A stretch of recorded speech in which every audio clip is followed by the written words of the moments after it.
माऊली ज्ञानराज माऊली तुकाराम. मोकळ आभाळ पंढरीची वाट चालू लागली पाऊल.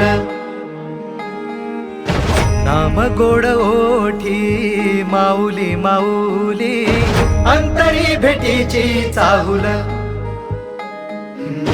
मोकळ आभाळ पंढरीची वाट चालू लागली पाऊल. नाम गोड ओठी माऊली माऊली अंतरी भेटीची चाहुल. निघाली पाऊले दर्शनी ध्यास लागला पंढरी हो. असं या उरात दाटली